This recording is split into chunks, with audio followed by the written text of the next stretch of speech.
You name it, we've lived it. And are living it. Brits moving from the UK all the way to Australia with not a pot to piss in. A whirlwind romance sparkled on Tinder. 3 months in, pregnant, starting 2 now successful businesses through COVID. To another 2 new businesses post-COVID, whilst juggling 2 young, spirited children. Living worldwide, travelling and pure hustle. We are nothing short of batshit crazy, but motivated as fuck. We are here to tell you our story, Inspire, teach, and probably scare the crap out of you. uncut, raw and real. Welcome to Business, Babies and Banter with Henry and Jade. Welcome to Business, Babies and Banter. I'm Jade. And I'm Henry. And today we're going to be talking about the concept of you reap what you sow. And I think this goes across all areas in life. Wouldn't you agree, Henry? I think so, yeah. I think there is no... I've been reading, again, the 7 Habits of Highly Effective People, which is a sick book, by the way. It's very long, but it's actually a really good read. And, you know, there's this whole chapter which is really about there is no, what's it called, harvest if you haven't sown. There's nothing to blossom. Nothing stays evergreen. You have to consistently be sowing and investing and nurturing the crop because you reap what you sow. Yeah. And I think staff and employees, we can start with that because that's a massive one. Yeah. If you are not investing and treating them well, and especially, I hate to say it, but Gen Z, they need a lot of fucking love and time and attention. They don't take hard love very well. No. You have to look after them. And there was a saying in this book, which we won't go into too much because Henry Standoff doesn't agree, but I am proud to say that I think that we treat our staff exceptionally well. And that's why we've got amazing teams. And that's why we have a fantastic retention rate of staff. And that's why we win awards for things that we do. Yeah. Yeah. Do you want me to agree with you or do you want me to make a comment? I want you to get off your fucking phone for a start. Sorry, everyone. But yeah, it's super important. And look, there was a saying in the book that says, treat your staff how you would your best customer. And Henry turned around and said, but what if your best customers are total see you next Tuesday? And the podcast man said, then you get new customers. Yeah. Which, it's true. Look, it could be true. But I do agree with the concept, don't you, Henry? Yeah. I think, you know, when it comes to managing and educating staff, Jade, it's about we got to have an element of fairness to it too, because we educate them, nurture them, but at the same time, we're not a charity. You're not a charity as a business owner. Yeah. So you educate and you provide value and you provide nurturing opportunities, but it's a give and a take. And if that person has the right attitude, willingness to learn, you give them more. But if that person doesn't have that, they have to go. I completely agree. So it's actually, I would say, yes, it's about nurturing your team, but it's also making sure that the seeds that you're sowing are the right seeds. Because you're not going to plant the right crop if you haven't got the right seeds, are you? Cream of the crop. Cream of the crop, exactly. Cream of the crop. No, you do reap what you sow in that respect. And I think that, like, when we're talking about culture, which ties directly into that, right, Henry? Yep. I think it's something that we excel at because energy is something that we have bountiful amounts of, like good energy, good vibes, uplifted, positive attitude, mindset. And it does come a lot down to mindset, but that trickles down from you into the team. The way that you overcome, always solution focused. As an example, I entered into an award, which I anticipated we'd be finalists for. I really did. And we weren't. And you know what? I was, of course, pissed off. But I was like, you know what? I've got to find out. I know that how we're performing as a salon is not the reason we didn't get through. It has to have been my entry because I hadn't entered the specific foundation before. And I was like, I need to find out exactly how I can improve so that I can do better next year. Because I have to take full accountability for the fact that didn't come out how it should have come out. And that kind of attitude, sometimes employees can be a bit like, oh no, it wasn't me. I didn't do that. No, so-and-so told me to do that. And it's like, no, just fucking own it. But that comes through the nurturing process, the continual showing up process. And I think being vulnerable as a leader as well. You know what I mean? Yeah. Yeah. Showing them that, oh yeah, I fucked up. I didn't get that right. This is what I should have done for next time. leading the way, super important. Yeah. What do you think, Henry, has been your most definitive moment in the context of you reap what you sow from an employee perspective? What wins do you feel we've had across any business, or could be specific, or across all of them? I think that we get two things right, and we do two things really well. One is we get the right people, and the second is we lead by example. And I think when you've got the right when you employ the right person, obviously there's a lot that goes into that in terms of how you recruit, how you interview, how do you attract the type of person that you want. So many people go, oh, we need an employee. Yeah, well, what does that employee look like? Is it he or a she? What's their characteristics? We know exactly the type of fucker that we want before we go out and get them, right? We're very much like, this is what we need. And then you end up finding, if you know what you need and you're interviewing a pool of people, you're hiring based on what you need, not based on who's got the fanciest this or the shiniest that. You know, it's really much about who's got the credentials for what you're looking for. So then you hire the right person for that role, for that area, for the team, for the personality you need, the energy you need, or whatever it might be. And then if you hire the right person and they're part of that team and then they see what you do, and I think you and I are obviously workaholics. So for a lot of our team, I mean, all of our team on my side of the business, they are all, even though they know we're a bit chaotic, they're all mesmerized sometimes by, they're just like, they just get on with it and go hard because they just know that we're going hard. I think we're fucking animals, all of the staff do. And to be fair, the salon team, every single one of them is a hard worker. In fact, we don't employ anyone that's lazy because we just wouldn't. Do you know what? It's not just that. I think a lot of our employees, they actually like working hard. You know what I mean? They love it. That's the culture that we've installed. And when I say working hard, just for context, they all are well looked after. They're not like working 60-hour weeks and only paid for 38. But I mean, they just crack on with it. They're motivated. They'll take their lunch out to make more money. All of our staff across all of our business have KPIs and are incentivized. Every single staff member in different ways, of course, because there's multiple different layers to what we do. But they're all gunning for it. None of them are like, not really fussed. I'll just go for my base rate. They're like, we are having to overcome problems where we're finding systems and procedures because they're all such go-getters that there's becoming conflict in the system and procedure, aka that was my client and I wasn't offered to be rebooked because, well, you know, like things like that. Yeah. And it's actually really hungry. Because they're hungry and they give a shit, which is great. I'd much rather be solving those problems than be solving problems with someone that can't be fucked. Do you know the other thing that I just thought about there is, when was the last time we had a key person or someone that we really liked leave? Honestly, we haven't. We actually haven't had anyone leave. We haven't had anyone leave. We fire everyone. We fire everyone. No, but everyone that's left has been fired. The people that have been misaligned, we have gently departed ways with. Yeah, that's what I meant to say. But yeah, you reap what you sow. Like, you put in the effort and you give them the right things and you get the right results. When you then do have to depart ways with someone, and just so everyone knows, I do all the fucking firing because Henry can't be asked, and he's like, oh, it doesn't bring me any joy ever. But I also never feel guilty or hesitate because I know that I have done so much investing, sowing, nurturing. I've followed all the right steps. And then if it gets to the point where nothing has changed, nothing will change. And it's a very easy and straightforward conversation because it's not personal. It's just business, and it's realignment, not just for our business, but for them. Because if you're not, we're pretty chill, we're pretty open, and there's amazing opportunities in every element of what we do for the right people.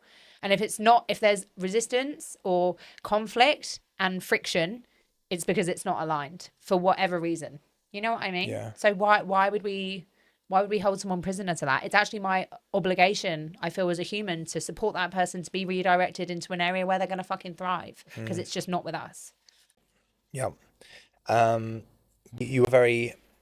You're much more empathetic than what I am. So I think when it comes to getting the most out of the team, when there's a conversation that needs to be had, you can deliver things in a way where you make them fair but firm. You are, but you do it in an emotional way as well, in the sense that it's not like a telling off, but you're addressing it in a way in which they feel like you're taking care of them, but you're still delivering it in a way that things aren't right.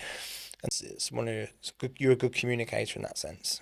Is that a compliment? Yeah. Oh my God, I don't think you've left me a compliment in like 23 episodes. By the way, just another side note, guys. Henry was like, there's no fucking way we've done 21 episodes. This was before we recorded the previous two as well. And I was like, you want to fucking bet? He was like, yeah, $1,000. And I saw it and I found it and he was like, yeah, well, you owe me this money anyway. He's like, you just spent 16 grand on a fucking retreat that would fucking. And I was like, oh, I'll just take it off that then, shall I? But thank you for the compliment. You're welcome. You reap what you sow.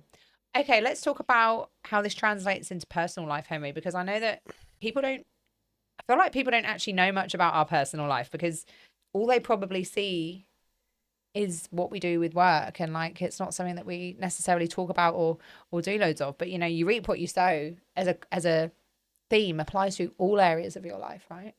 I think it's a good thing that they don't know much about personal life though. Oh, really? Well, you're not telling the watch of Henry. Okay, let's talk about something that stands out about you. I'll give you a compliment now, Touche, is your work ethic towards the gym as an example, right?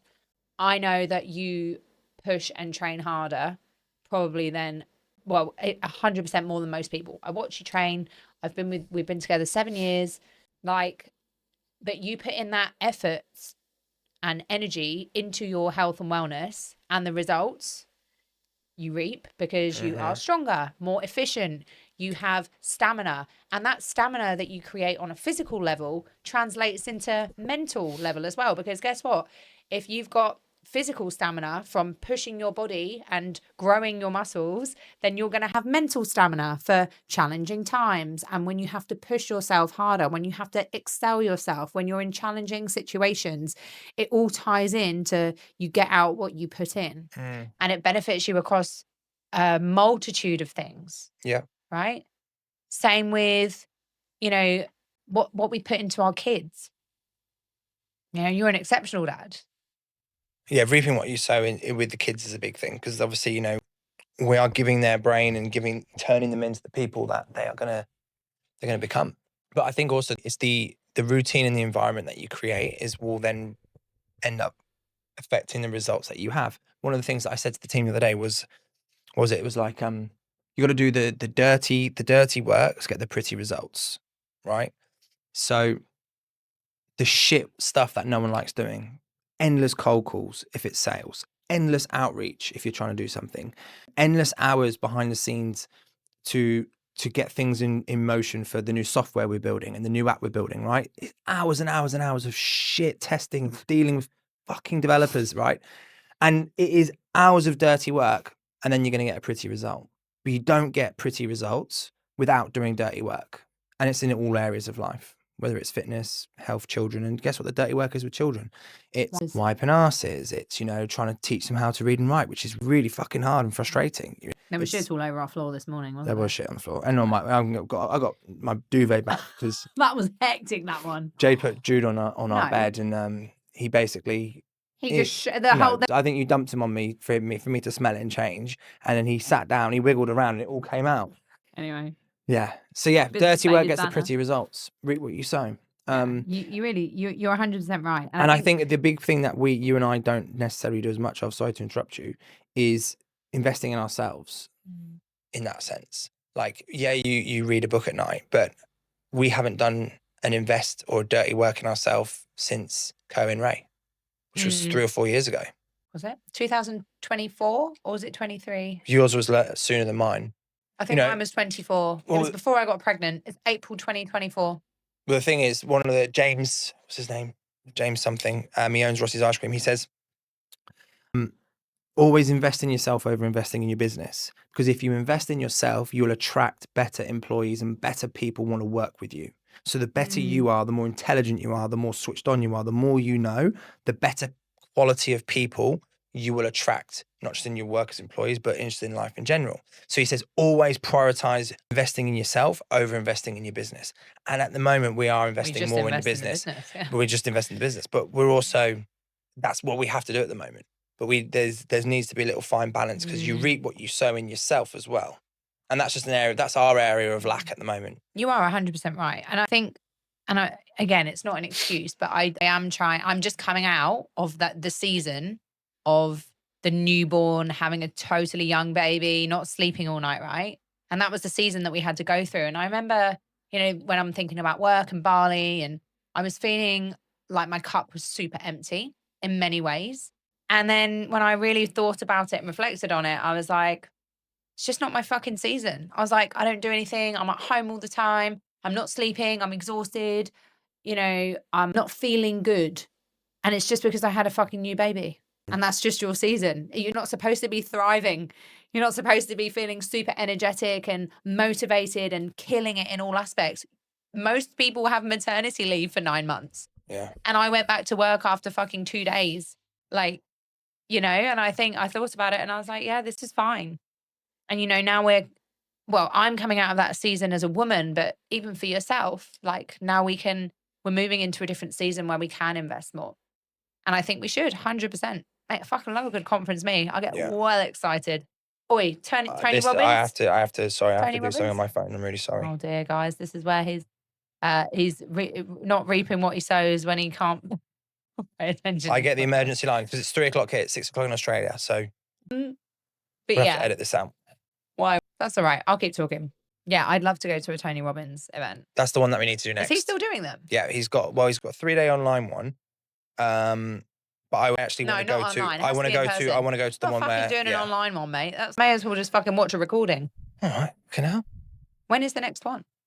I don't know, but I should do one in like Dubai or something. Somewhere sick. Yeah, super exciting, super interesting.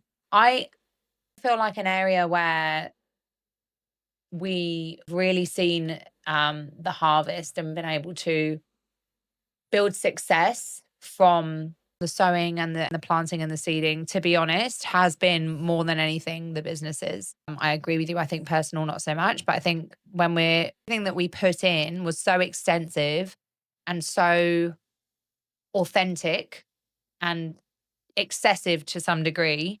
That's the reason we're in the position that we are today. You know what I mean? It was like we sowed so fucking hard when we literally had no fucking seeds and we just pulled them out of our ass and out of thin air. I think we sometimes forget what those days were like. Yeah. Months and months and months, years and years and years on literally not paying yourself, on bleeding, on putting every penny back in, on doing things for free, on running events. And I remember there were times being like, when the fuck are we going to make money? Like I said that to you a few times, like, when the fuck are we actually going to make money? And I remember you being like, what's the fucking point? If we don't make any money in the salon this week, we can't pay our rent.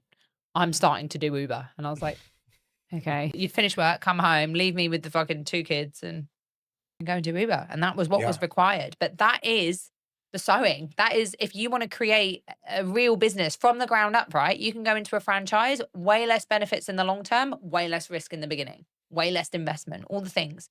But if you want to start a company from the ground up with no branding, no money, we did it with no money. We just scrambled.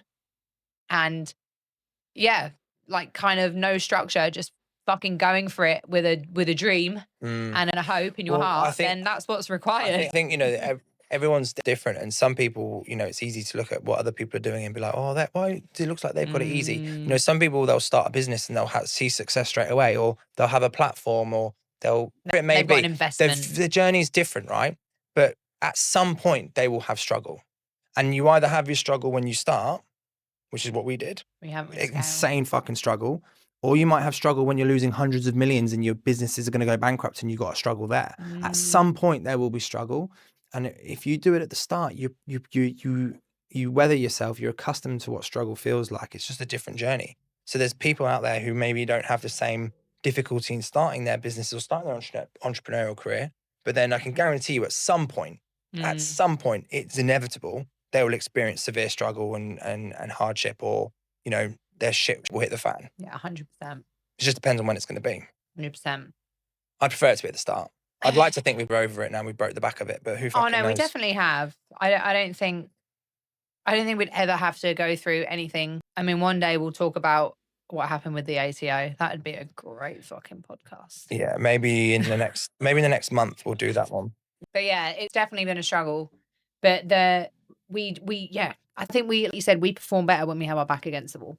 When we actually have no other options and our backs against the wall, we actually do perform better, because we just never had any fucking choice. It was like I was pregnant. Here's a bit of a, what's the word I'm looking for? psychological test for you, if that's the right way. But do you think then that's what was that's what was sown with us when we were younger as kids? I think to be honest, So I do. yeah, 100%, because no one that hadn't gone through what we'd gone through and weren't just pure fucking hustlers would have given up fucking years ago as soon as shit got really, really hard and heavy with us. We got pregnant at 3 months together. Started a business, had no money. Started the business before the baby. Started the business just before I found out I was pregnant. Decided to keep the baby. Couldn't get a job in hairdressing because it was a conflict of interest with the business I just started. No money, and literally just a dream. And that girl, remember I told you in the comments the other day? Yeah, She you was did. like, I just want to say how inspiring you are. I remember you doing my hair in the kitchen and saying you were going to create this company and that it was going to be all across Australia. And it was just so awesome. And I can't believe it feels like 2 months ago that happened. And now look at you. And I was like, that's so fucking nice. And sometimes you do have to stop and smell the roses.